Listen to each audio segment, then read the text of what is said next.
Since the days of the iconic George Best, many a youngster in Northern Ireland has aspired to be a football superstar. For Philip Mulrine from Belfast, that dream became a reality. Now it's Mulrine. A key player for 6 seasons at Norwich City, he began his career at Manchester United. Walking out of the tunnel at Old Trafford in the first team is really an amazing feeling, to walk out in front of 75,000 people. And that was a big thing for me back then. Also playing my first game for Northern Ireland at such a young age and scoring on my debut. But as he reached the end of his 20s, Philip's life and career took a rather unusual turn. You're a priest now. You didn't become a priest overnight, obviously. What was that process? What was the calling? The idea of priesthood never ever came into my mind.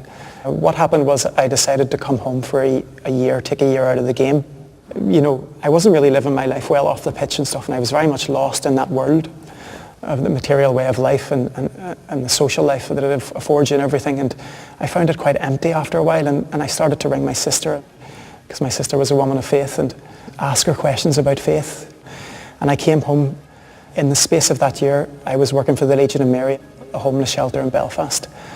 And there I started to pray again very regularly. And I just felt this real depth of contentment that I'd never felt before.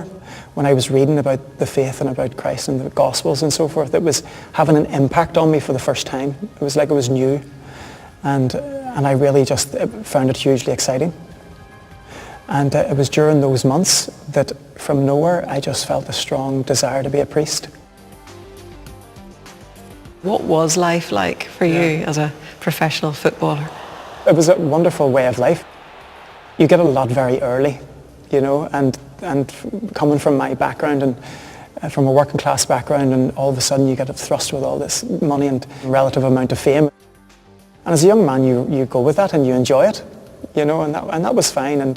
But it really reached a kind of peak in my late 20s at Norwich, where I kind of grew dissatisfied with it and didn't really know why. And what's life like now for you? What's your weekly routine? I'm a chaplain in a college, and so I'm teaching religion as well to 5th and 6th years. In the afternoons, I have a small soccer team that I coach, and it's been a great way to get to know the students, and I think important for them to see the priest doing normal things. A lot of them, what they're aspiring to is material wealth, to be noticed, so their self-worth and stuff's tied up with other people's opinions of them.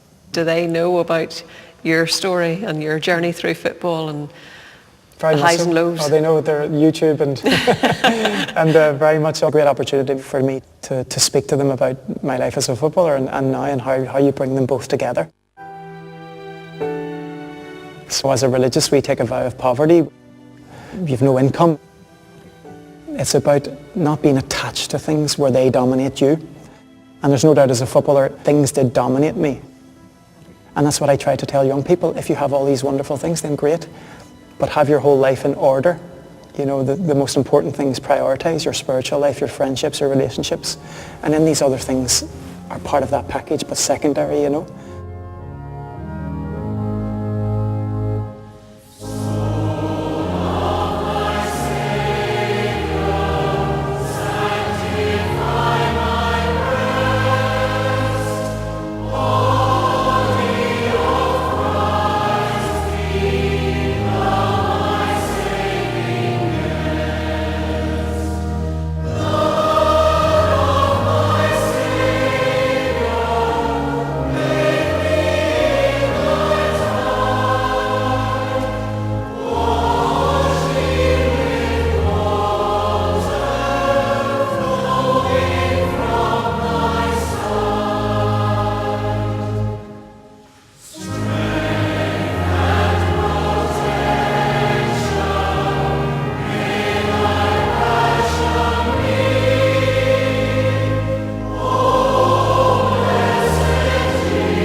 Next week, Aled marks the 200th anniversary of Emily Bronte's birth and brings us stories of inspirational Christians across the country.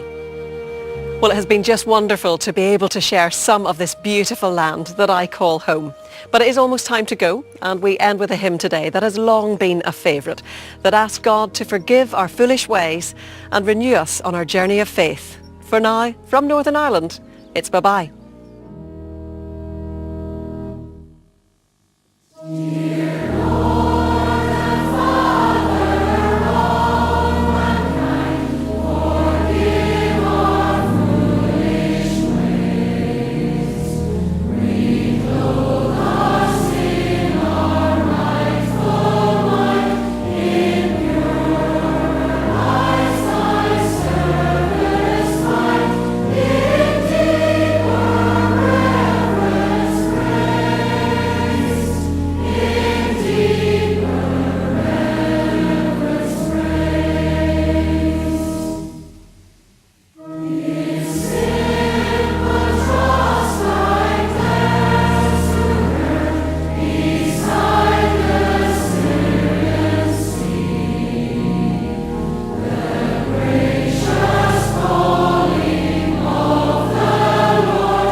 And we can keep singing and tapping our toes for the BBC Proms over on BBC4 at 7 o'clock this evening. Also on this Sunday night, it's the last but one Poldark. Ross and Demelza have left the Cornish coast to visit the London city sights at 9.